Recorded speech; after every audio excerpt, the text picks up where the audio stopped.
The chief task in life, wrote Epictetus, is simply this: to identify and separate matters so that I can say clearly to myself which are externals, not under my control, and which have to do with the choices I actually control, the choices that are my own.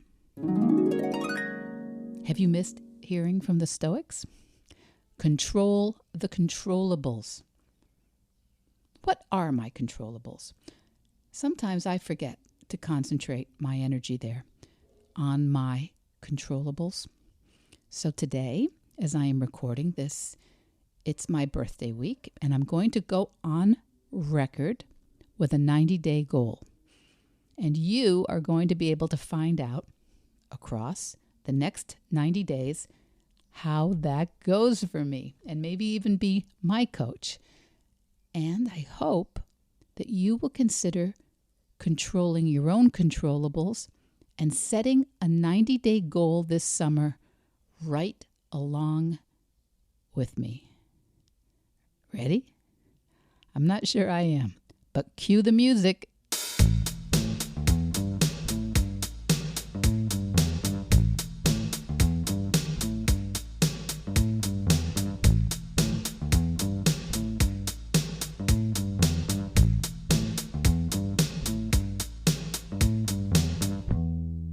Hello, Vedge Heads and Vedge Your Besties. Welcome back to Vedge Your Best, the plant-based podcast. My name is Michele Olander. I'm a certified life coach, a practicing vegan, and I'm here every single week to encourage you to eat more plants and set an impossible goal, whatever that is for you. And me, because this week, episode 42, I'm going public with a 90-day goal, and we're going to talk about controlling the controllables. So happy summer solstice, everyone. The weather has been glorious in coastal Rhode Island, and by the time you're listening to this, our family will have just come off celebrating the wedding of our third child. The third wedding in our family since June 2018. 3 weddings in 3 years. Marvelous and a little bit distracting sometimes. You may even hear our grandson and his voice or his ukulele at some point during this recording. We have a full house.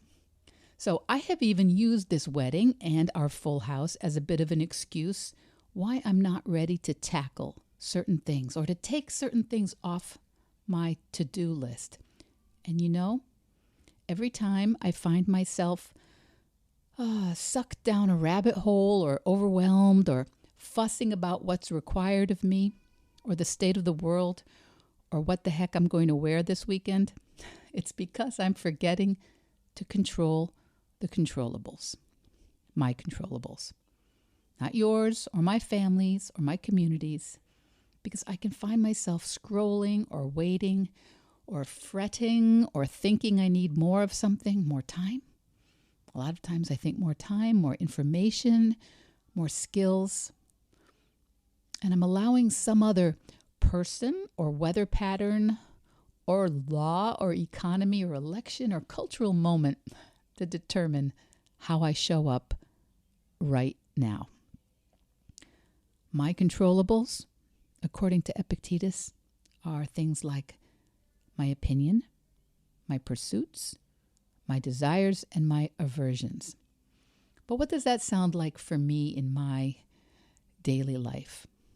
Well, a controllable is something like my perspective, how I decide to look at things, and my actions, how I decide to show up for things, and my words, what I say and how I say it, and what I drink and what I eat, and what I don't drink and what I don't eat, my grooming, clothing, my manners, the thoughts I choose to think, the books I read or don't, the sports I play or don't, the goals I choose to aim for and the ones I keep putting off. More about that later. The people I seek out, the people I avoid, those I cherish, or those I decide to learn from. The time, the money I spend, those are all controllables. The Stoics teach that even those of us without physical freedom and agency still have some control. Nelson Mandela, Viktor Frankl, Frederick Douglass, Admiral Stockdale, they're all examples of humans who endured imprisonment, injustice, torture, slavery, and still made the decision to hold fast to the thoughts, the attitudes, the beliefs, spirit that they still had some control over. So go ahead and think for yourself for a second. What choices do you make on an hourly or a daily or a weekly basis? Once we start listing controllables, we typically find way more of them than we think. And yes, I know control, that word has for some of us a not so pretty nuance. You know, they're so controlling, or she's a control freak. But that's actually exactly the opposite of controlling the controllables, right? Controlling, well, that's when we're trying to control the non-controllables, other things, other people, externals. And yes, it makes usually for an unpleasant situation. But when we talk about what should be different, what's not right, well, that's because our beautiful human brain has this negativity bias. We've talked about that here before. It's really normal and maybe biologically imperative for us to have noticed all the things that are not right, the things that are wrong or are about to go wrong or could go wrong if X, Y, and Z happen, or if we take our eyes off the ball. It's normal. And it's normal human conversation for most of us, right? Because most of us talk about what's wrong. The news channels talk about what's going wrong or what recently went wrong or what has historically been wrong or what will probably go wrong, and they will bring us that story live. It's not weird for us at all. In our culture, what's weird is when in our culture you say, "Hey, how are you?" And your friend says, "Magnificent. I'm focusing on cherishing my husband and mother-in-law and feeling exceptional gratitude today for clean drinking water and indoor plumbing." Right? In our culture, that's weird. Most of us respond with what we're struggling with, what's on our to-do list, or the cold we're fighting off, or the unexpected change in our schedules, the things we didn't see coming. Guilty. And I have my theories about this, and they haven't been tested by any means. But I think that as humans who have for millennia lived a very, honestly, tenuous existence on the earth, what Thomas Hobbes described as solitary, poor, nasty, brutish, and short. People with soap, shelter, and fast food like now have a certain level of superstition about reveling in our good fortune and sharing everything that's going well. So it's maybe more normal for us to connect with each other through our challenges and our problems. I don't know, maybe I'm wrong, and maybe some anthropologist or evolutionary psychologist listening today can set me straight. But I think that for millennia, our controllables, our actions, our focus, our choices, our attitudes were directly focused on survival. And not just survival of our species or our families, but survival today, this afternoon. What's that quote by Dr. Johnson? When a man knows he's to be hanged, it concentrates his mind wonderfully. When our lives are hanging in the balance as they did for millions of years, there is another level of focus and decisiveness, survival. And that's the world our brains evolved in. Now, for many of us in the 21st century, by no means all, but mostly the people who listen to podcasts, life and death is not an obvious daily concern. We have so many options and distractions, and our priorities, the to-do list most days, it's not to make it through the day physically alive. Not usually. But for so many of us, making it through the day emotionally or psychologically, yes, we all feel that sometimes, and many of us feel it all the time. And when our focus, our actions, choices, and attitudes are fixed on what gets us just through this day in modern middle America and the industrialized Western world, many of us start to, go a little bit unconscious. And then wake up once in a while going, where did the time go? Why did I forget to do all the things I wanted to do? And we may even beat ourselves up and judge ourselves as lazy or broken or not destined to have that thing we thought we wanted.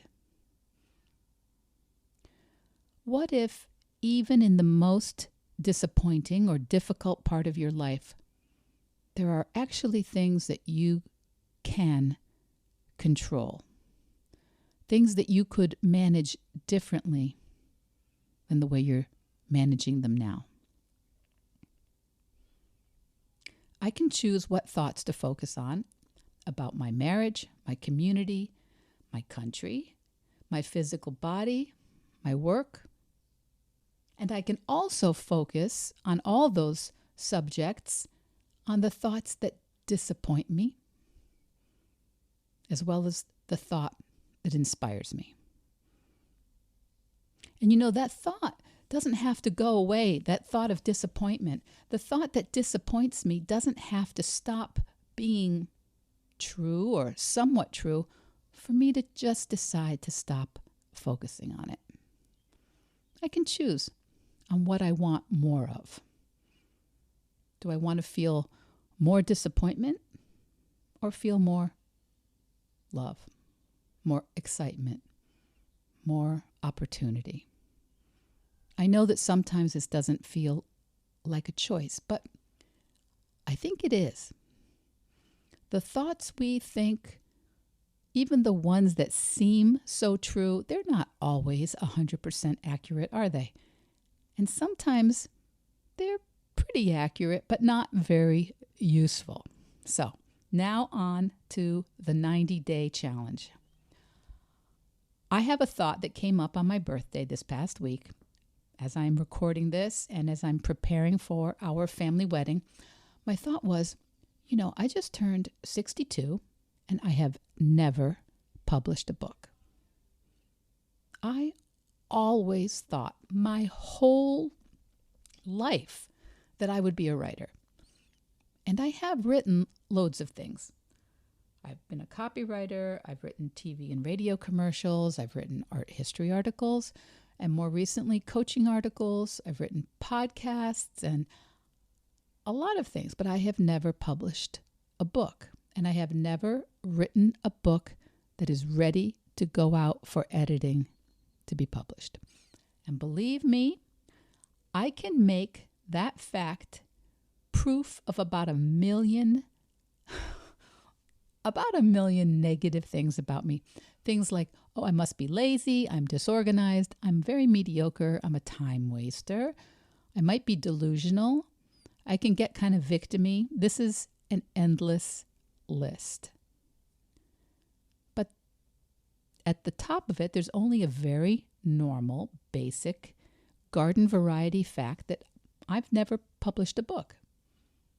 But then the thoughts I have about that garden variety fact, most of them not flattering, about who I am and how I have organized and lived my life. And I bet that every one of you has something similar. Maybe not a book. Maybe it was to learn a language or go plant-based or vegan or move to another city or to the country, to perform in public or get a handle on your finances. Maybe it's to organize your home or find a coach or start a side gig or sell your art or photography, get fit, get that physical therapy or yoga, or change your career. If you're listening, you know what it is for you. What is it? What comes up for you as the thing you were pretty sure you would have accomplished or done or created or conquered that you haven't? Usually you'll know when you don't really like discussing it. I think that's a key for many of us. It's usually something we don't really want to talk about because it doesn't seem all that safe to talk about it. We suspect it means there's something a little bit wrong with us. And we worry that the solution will either seem obvious to others and that they'll start butting in about it. Hey, how's your book going? Or that others will be like, wait, why would you even care about that? Why would you do that? That's kind of ridiculous, right? Sometimes we have to look for what part of the dream is controllable. What small piece of it, even though it doesn't seem like it's going to be enough. For the next 90 days, I'm going to write my book by focusing on the part that is actually 100% in my control. But in chair, pen on paper. What are you going to do? What part of your dream is something that you can control over the next 90 days? For the next 90 days, we're going to learn how to control the controllables that have come up in our dream. And how we're going to do it, we're going to do it by letting go of some things. We're going to let go of perfection and self-doubt and worrying about what others think of you. I'm going to write a book for the next 90 days by controlling a couple of my controllables, my attitude, my focus, and a few minutes every day. My minimum baseline, and did you listen last week?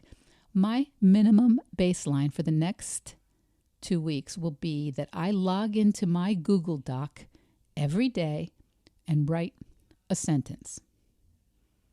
Once I log in and write a sentence, I am in full integrity with my plan and with myself. And in 2 weeks, I'll revisit that. I'll revisit what my minimum baseline is. Maybe that will have been too much. Or maybe I can increase it. We will see, and I will tell you all about it here. And if you want to be privy to that Google Doc, I will make it shareable for anyone that wants to email me and let me know what they want to be doing along with me for the next 90 days. Just email me at info@micheleolendercoaching.com, or you can DM me at Vedge Your Best on Facebook or Vedge Your Best on Instagram. The links are all in the show notes. Okay? And maybe all you're going to be doing along with me for the next 90 days is reading my Google Doc and getting inspired for your 90-day plan down the road. But I would love it if you would choose something to do along with me, even if it seems tiny. So, happy birthday to me. And happy birthday to so many of my fellow June babies that I love. Angela, Deb, Nick, Nayan, Patty, Gonzalo, Blay, Teruka. Happy birthday. And whatever month your birthday is in, you've got 90 days ahead of you, just like me. Let's control some controllables. Let's establish a minimum baseline. And really, if you didn't listen to last week's podcast, number 41 on minimum baselines, go back and listen. Let's get started together on that thing you sometimes think it might be too late for. And we will do it together by deciding to let go of perfection and self-doubt and what others think of you. Vedge Your Best podcast production, music, and editing by Charlie Weinshank. Thanks, Charlie. Before you go, it would mean so much to me and the Vedge Your Best team if you would hit subscribe, leave us a 5-star review, or share with someone you think might be interested. Something about algorithms, it helps bump us up a little in the rankings, and that's the best way to help others find the podcast and for us to find our audience. So, until next week, make it easy and veg your best.